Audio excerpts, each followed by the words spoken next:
Assalamualaikum warahmatullahi wabarakatuh. Welcome to my YouTube channel. Halo, apa kabar teman-teman semua? Semoga dalam keadaan baik, sehat walafiat. Apalagi dalam keadaan pandemi saat ini, kita harus tetap jaga kesehatan dan jangan lupa tetap prokesnya. Nah, buat teman-teman yang baru muncul atau baru bergabung di YouTube channel aku, boleh minta supportnya ya untuk subscribe video aku. Jangan lupa agar aku tetap semangat nih untuk bikin video-video yang mungkin bisa bermanfaat untuk teman-teman semua. Dan apabila dikiranya videonya bermanfaat, bisa di-share langsung ke sosial media teman-teman semua ya. Jangan lupa like juga. Terima kasih. Oke, buat video kali ini aku mau memberikan tips ataupun sharing ya tentang bagaimana cara menjadi penyiar radio. Nah, untuk menjadi penyiar radio itu sebenarnya nggak ada tips khusus. Yang penting kita mau belajar, mau mencoba, dan percaya diri. Yang terpenting sih itu percaya diri, karena kalau kita udah percaya diri, aura positif kita jadi keluar gitu, dan kita bisa men-show up diri kita, mengekspor diri kita.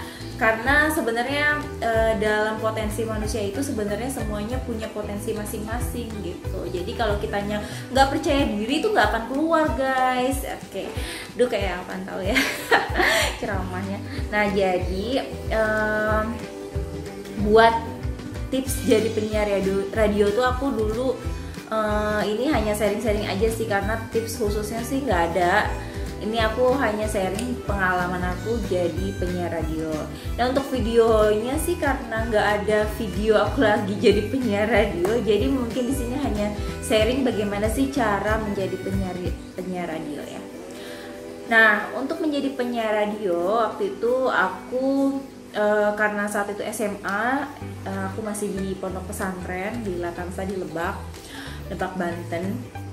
Nah, di situ tuh ada semacam ekstrakurikuler, tapi bukan ekstrakurikuler sebenarnya. Jadi dia juga masuk bisa buat sama ustazahnya dan santriwan dan santriwatinya. Jadi bukan ekstrakurikuler khusus gitu, bukan eskul. Jadi memang itu termasuk eskul, tapi juga kita kayak digaji, tapi digajinya juga bukan gaji bulanan gitu loh, guys. Jadi memang kalau yang di Radio Sultan FM ini, yang di waktu aku SMA itu kita diseleksi. Jadi ada announcement gitu di tembok, apa ya namanya, tembok ya, dinding lah di dinding asrama putra dan asrama putri. Jadi kita diinformasikan akan ada pemilihan untuk penyiar radio, atau yang mau jadi penyiar radio bisa daftar dulu. Nah, daftar tuh kita nggak bisa langsung jadi penyiar radio. Nah, di situ kita ada seleksi.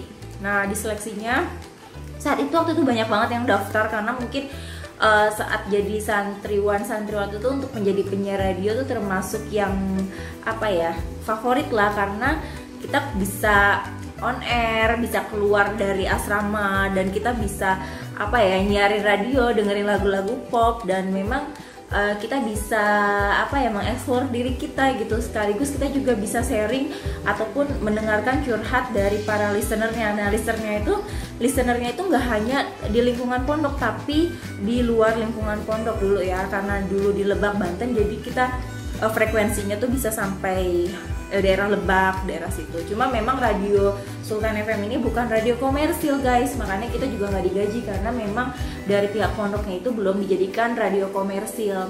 Nah, apa sih bedanya radio komersil sama radio non komersil? Nah, untuk radio komersil ini jatuhnya tuh radio yang memasang iklan.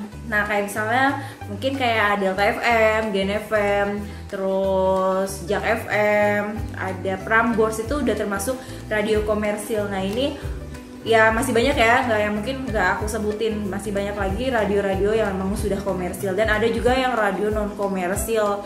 Cuman kita sudah untuk frekuensinya kita sudah FM, jadi sudah termasuk berapa kilometer gitu, aku lupa sih. Pokoknya yang termasuk FM sama AM itu dari frekuensi atau jarak pendengarnya gitu. Karena kita udah FM udah termasuk banyak gitu, kilometernya udah berapa gitu, nggak tahu, aku lupa. Itu kita udah FM tapi bukan non komersil, jadi kita belum memasang iklan di Radio Sultan FM ini. Ini waktu aku SMA ya, guys. Nah, jadi balik lagi untuk persyaratannya tadi. aku ikut seleksi. Jadi awalnya itu yang daftar itu sampai 200-an gitu deh, 150 aku nggak tahu. Nah pertama di seleksinya itu kita datang ke gedung, di gedungnya waktu itu aku di mana sih lupa, gedung yang dekat perpustakaan, aku lupa nama gedungnya waktu di pesantren tuh.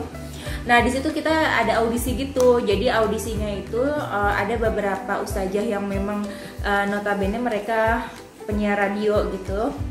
Dia ngetes mengseleksi kita atau ngaudisi kita. Yang pertama itu aku di audisinya dites apa sih? Oh ya, dites cara membaca berita lewat baca berita koran. Jadi kita disuruh baca berita koran. Nah baca berita korannya itu biasanya agak cepat, terus untuk artikulasinya jelas. Nah itu dilihat tuh kira-kira siapa yang bagus. Nah terus kita juga dites bagaimana kita menjadi pembawa acara. Nah menjadi pembawa acara untuk opening dan closingnya. Nah di situ aku mencontohkan bagaimana menjadi penyiar berita atau menjadi pembawa acara saat opening dan closing. Nah, yang ketiga itu dites juga wawasan. Nah, di tes wawasan itu biasanya kita dites nih dikasih pertanyaan, misalnya lagu ini lagu apa, terus lagunya siapa gitu. Terus kita juga dites kita apal lagu apa aja gitu, dan disuruh nyanyi. Walaupun sebenarnya sih suaraku pas-pasan banget ya, dan itu yang penting aku pede. Makanya balik lagi ke teman-teman, yang penting kita pede gitu ya, dan itu bisa keluar aura positif kita. Sebenarnya aku waktu itu juga nggak bisa nyanyi, tapi memang aku orangnya seneng seneng nulis. Dari dulu emang seneng nulis blog gitu tuh, dan aku tuh ya udah pernah juga bikin lagu gitu.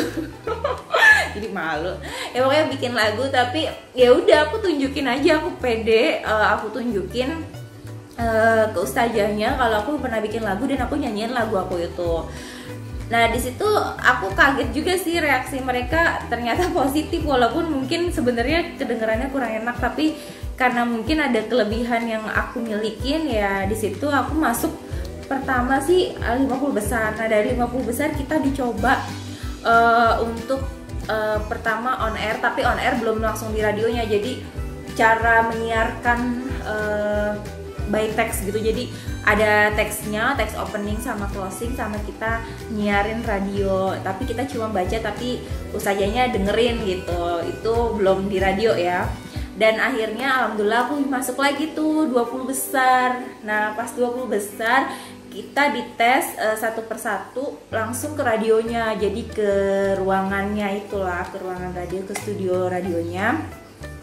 Dan di situ aku dikasih tahu gimana caranya menyalakan soundnya gitu untuk komputernya. Karena untuk soundnya itu kan dia kayak model, mungkin kalau nge-MC yang untuk sound system, nah itu biasanya suka ada kayak naik turun. Nah itu biasanya kalau kita lagi on air ada suara musik yang kita rendahin, suara kita yang ditinggiin kayak gitu. Terus itu sudah masuk dengan komputer ya. Jadi di komputer, lagu-lagu itu sebenarnya di komputer guys.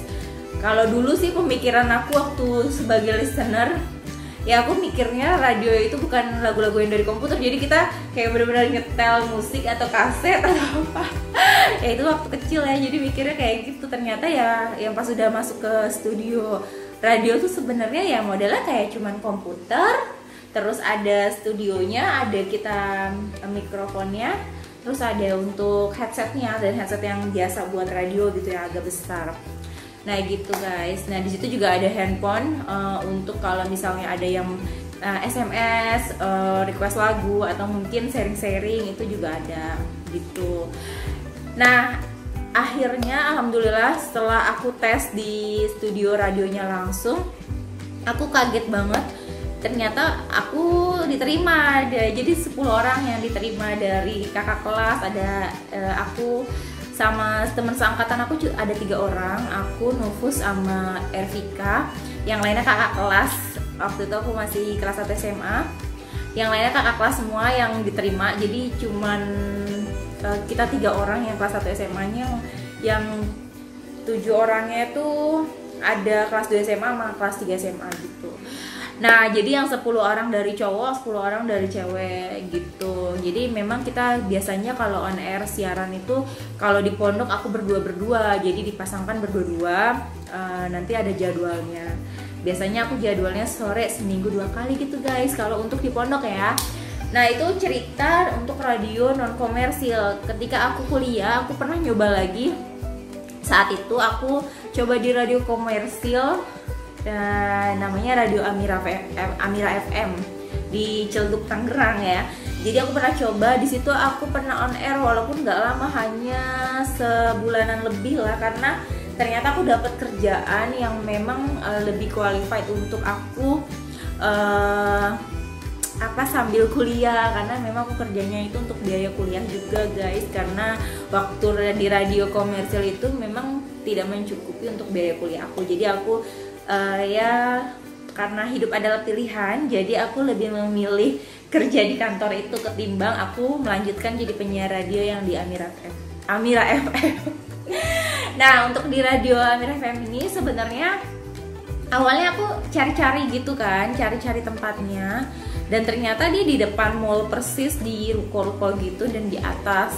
Aku kenal, awalnya ngobrol-ngobrol doang sama penyiar radionya, dan aku coba iseng gitu, gara-gara aku ikut sering ngobrol, terus nyoba-nyoba, dan ternyata kebetulan dia lagi pengen ngerekrut satu orang untuk penyiar radio. Dan pas aku tes, tapi nggak di on airin ya, jadi cuman tes di studionya, dan memang suara aku pas, cocok, akhirnya ya udah aku diterima gitu guys.